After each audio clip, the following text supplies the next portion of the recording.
নমস্কার, দেখছেন talk to Bangla. আমি অভিষেক রয়েছে আপনাদের সাথে। এই মুহূর্তে যে খবর নিয়ে উপস্থিত হয়েছি, হিন্দু গুরু শঙ্করাচার্য তাকে এবং তার শিষ্যদেরকে এমন ভাবে যোগী সরকার রাস্তায় ফেলে মারধর করলো যে এই মুহূর্তে সেটা সারা দেশের রাজনীতিকে কিন্তু একটা তোলপাড় ফেলে দিয়েছে।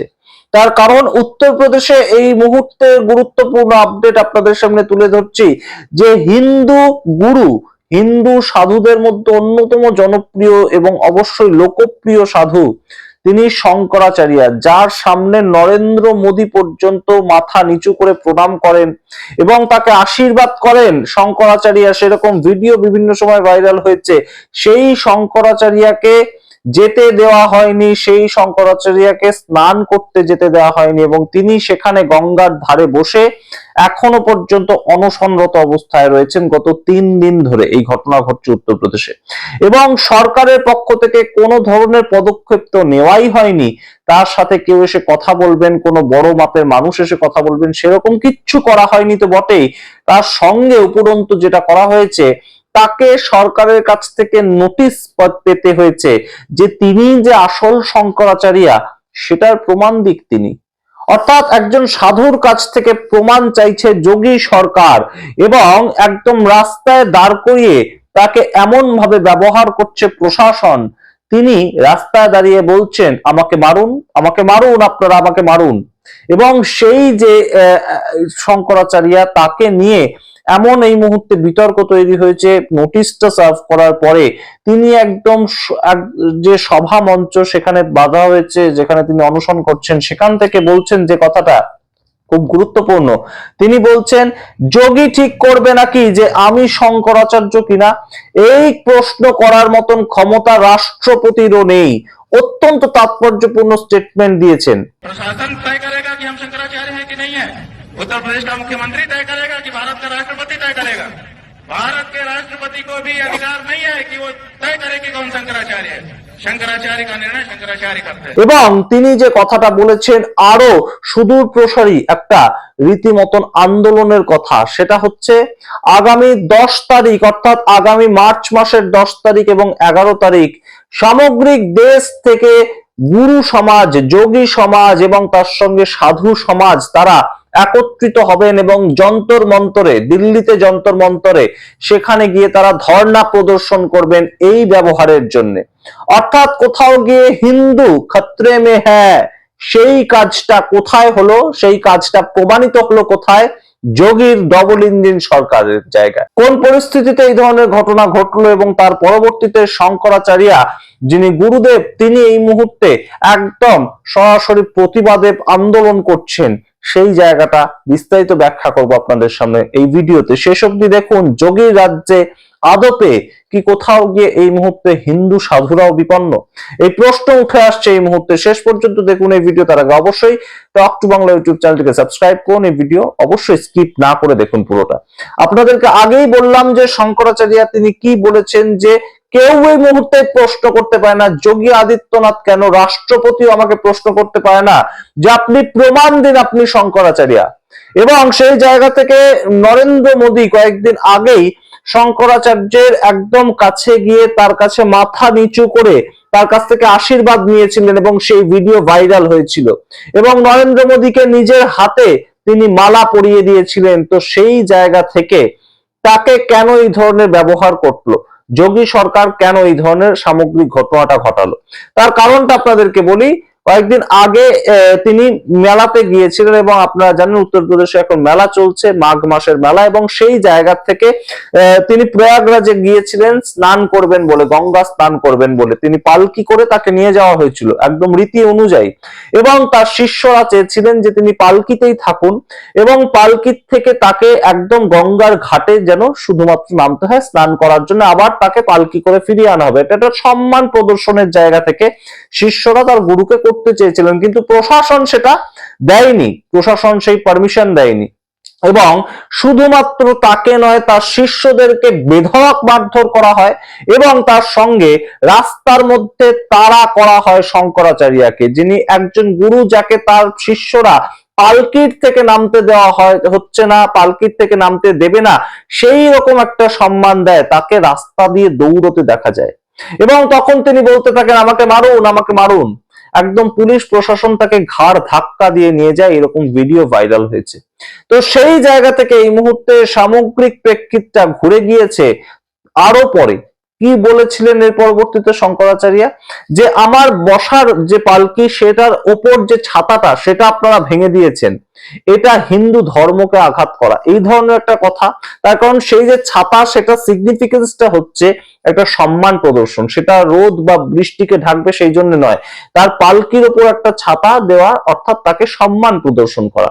সেই জায়গাটা একদম তিনি একদম সেখানে এখন সেই ভাঙা পালকিতে বসে অনশন করছেন।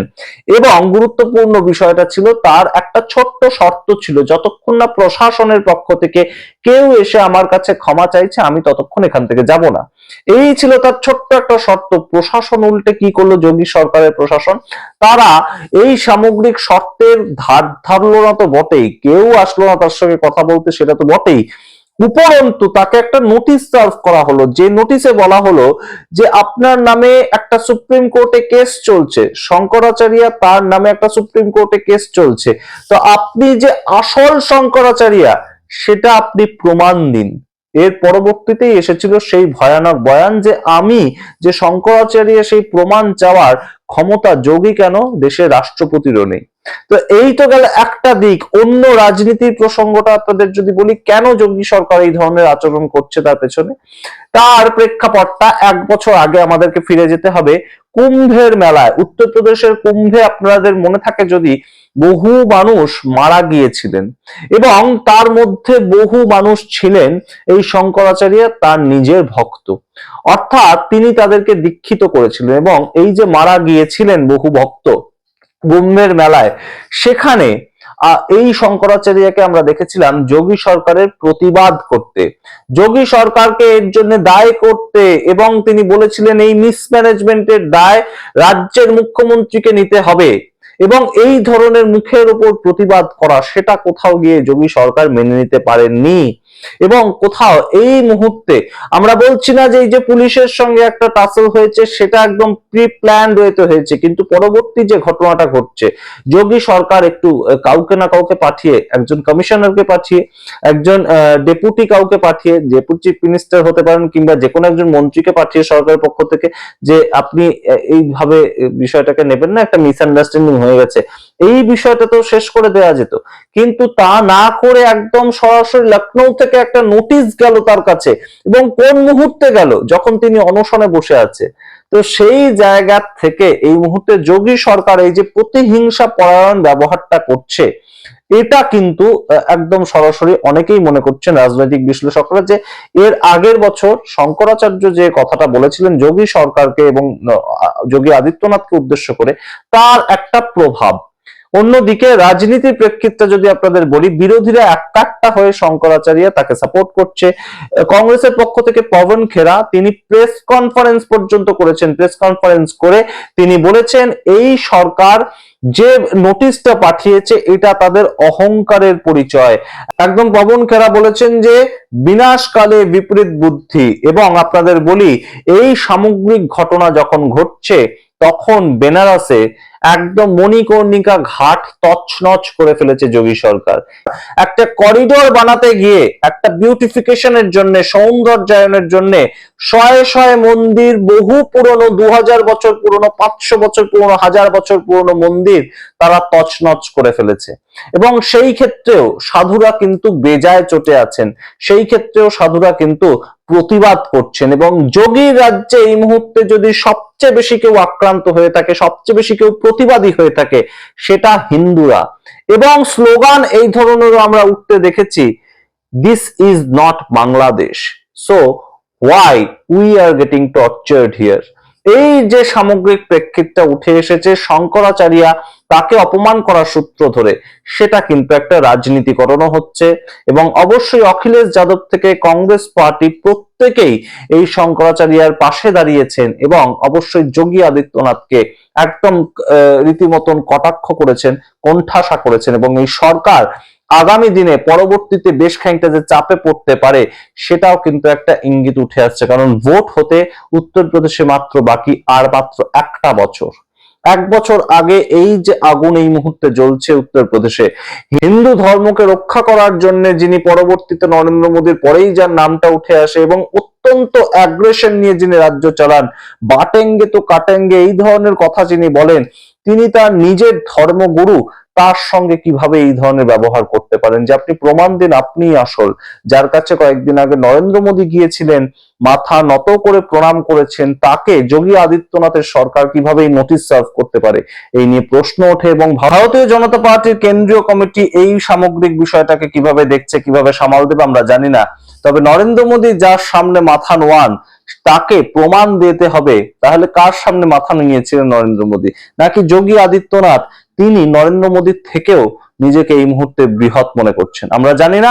সমস্ত প্রশ্ন রাখলাম আপনাদের সামনে, আপনাদের মতামত কমেন্ট বক্সে কমেন্ট করুন।